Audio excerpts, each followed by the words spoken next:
मैं आपकी अनुमति से राष्ट्रीय राजधानी क्षेत्र दिल्ली सरकार से संबंधित भारत के नियंत्रक एवं महालेखा परीक्षक का दिल्ली में शराब के विनियम और आपूर्ति पर निष्पादन लेखा परीक्षा प्रतिवेदन वर्ष 2024 का प्रतिवेदन संख्या नंबर 1 की प्रतियां सदन पटल पर प्रस्तुत करती हूं। सारे विपक्ष को पता था कि सीएजी की रिपोर्ट आ रही है, इसलिए उन्होंने कल से ही माहौल बनाना शुरू किया और वो बाबा साहब अंबेडकर जी की फ़ोटो, शहीद आजम की फ़ोटो, इन सब का मुद्दा बिल्कुल गलत बना रहे थे। ऐसा कोई मुद्दा नहीं था, ये सारी अफवाहें थी। उसके बाद में आपको पिक्चर भी दिखाई। ये बात उनको अच्छे से पता थी कि सीएजी की रिपोर्ट आ रही है और उसमें बहुत बड़ा भ्रष्टाचार हुआ है। और ये सीएजी की रिपोर्ट में आया है कि 2002 करोड़ रुपए का भ्रष्टाचार, उसमें जितना मैंने पढ़ा है, और उसके बाद में पढ़ेंगे, अगले दिन में इसकी चर्चा होगी, सारी बातें आपके सामने आएंगी। शीश महल भी सर सामने आने वाला है, शीश महल भी सामने आने वाला है। देखिए, सारे इनके जितने भी करप्शन थे, चाहे वो शीश महल था, चाहे वो जल बोर्ड का घोटाला था, चाहे वो क्लासरूम का घोटाला था, चाहे वो स्कूल्स का घोटाला था, जो भी इनके घोटाले थे, सारे घोटाले सामने आएंगे। हॉस्पिटल का घोटाला था, मोहल्ला क्लिनिक का घोटाला था। तो मैं आशा करता हूं कि सीएजी की रिपोर्ट जल्दी से जल्दी आए। सीएजी की रिपोर्ट आम आदमी पार्टी के काले कारनामों का चिट्ठा है और ये हमने चुनाव में दिल्ली की जनता से वादा किया था कि जिसने भ्रष्टाचार किया है उसको जवाब देना पड़ेगा। तो आज हम उम्मीद करते हैं कि माननीय उपराज्यपाल जी के भाषण के बाद सीएजी की रिपोर्ट पटल पर आएगी, तो जितने भी इनके काले कारनामे हैं वो दिल्ली की जनता के सामने आएंगे। सर, आतिशी ने आरोप लगाया है कि सीएम हाउस से बाबा साहेब अम्बेडकर की और अपने पापों को छुपाने के लिए आतिशी मार लेना बाबा साहब का और भगत सिंह जी का नाम ले रही हैं। मैं उनसे सिर्फ एक सवाल पूछना चाहता हूँ, संविधान के निर्माता कौन है? बाबा साहब अम्बेडकर। और एक बार संविधान को ज़रा पढ़ लें, आतिशी मार लेना। खुद बाबा साहब ने उसमें लिखा है कि सरकार के जो हेड होते हैं वो माननीय राष्ट्रपति होते हैं और एग्जीक्यूटिव हेड माननीय प्रधानमंत्री होते हैं। उनका तो अपमान किया इन्होंने बाबा साहब का। आज तक अपने 11 सालों में ना प्रधानमंत्री की फ़ोटो लगाई, ना राष्ट्रपति की फ़ोटो लगाई। अब हमें सीख देने की कोशिश कर रहे हैं। और ये सब जानते हैं कि बाबा साहब की फ़ोटो वहाँ लगी हुई है, भगत सिंह जी की फ़ोटो लगी हुई है, लेकिन झूठ बोलना, ओछी राजनीति करना, ये आम आदमी पार्टी का चरित्र है। देखिए, ये रिपोर्ट है और ये बहुत पहले दिल्ली की विधानसभा में आ जाना चाहिए था, दिल्ली की जनता के सामने आ जाना चाहिए था।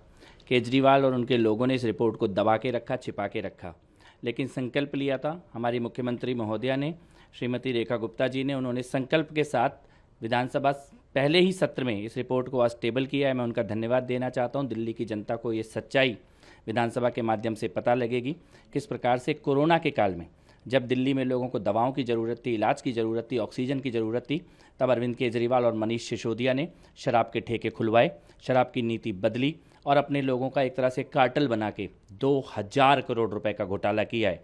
और ये कोई राजनीतिक आरोप नहीं है, ये सीएजी की रिपोर्ट बोल रही है, कागजों में लिखा हुआ है, फाइलों में लिखा हुआ है। और मुझे लगता है कि दिल्ली की जनता को ये सच जानने का हक है। ऐसी 14 रिपोर्ट है सीएजी की, ये पहली रिपोर्ट है।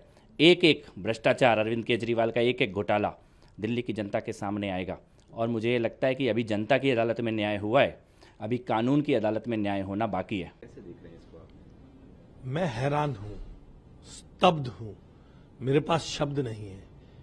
जब लोग मर रहे थे, जब लोग ऑक्सीजन के लिए तड़प रहे थे, जब बेड नहीं थे, लाशों के ढेर पर बैठकर कोई जनप्रतिनिधि कैसे हजारों करोड़ रुपए, सैकड़ों करोड़ रुपए की रिश्वत खा सकता है, मैं बड़ा हैरान हूं।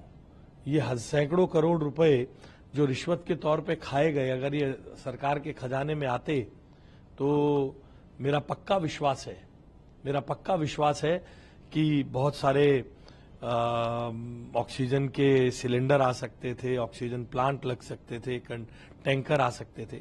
बड़ी हैरानी की बात है। ये तो पहला रिपोर्ट है सर सीएजी का, अभी और भी रिपोर्ट आने हैं। आप लोग इसकी जांच कैसे करवाएंगे? जो जांच करना हमारा काम नहीं है, जांच एजेंसियों का काम है। हम जनप्रतिनिधि के नाते इन रिपोर्ट पर चर्चा करेंगे, जिन्होंने लूटा है उनको एक्सपोज करेंगे। और नरेंद्र मोदी जी का तो ऐलानिया वक्तव्य है जिसने इस देश की जनता का लूटा उसे लौटाना पड़ेगा, तो उन्हें लौटाना पड़ेगा अगर उन्होंने लूटा है तो। 22 में से 21 एमएलए उनके सस्पेंडेड हैं। अगले कुछ 22वां आया नहीं था, अगर वो भी होता और संविधान हाथ में लेने की कोशिश करते तो उन्हें भी सस्पेंड किया जाता।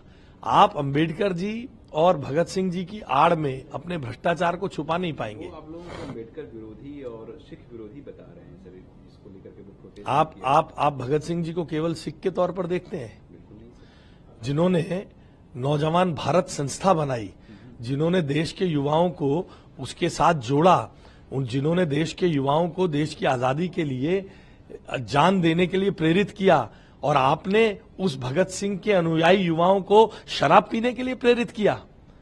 शर्म की बात है ये। एक और महत्वपूर्ण क्वेश्चन है सर, 1984 दंगे के आरोपी सज्जन कुमार को आज राउस एवेन्यू कोर्ट ने उम्र कैद की सजा सुनाई है, वो दोषी पाए गए हैं सर।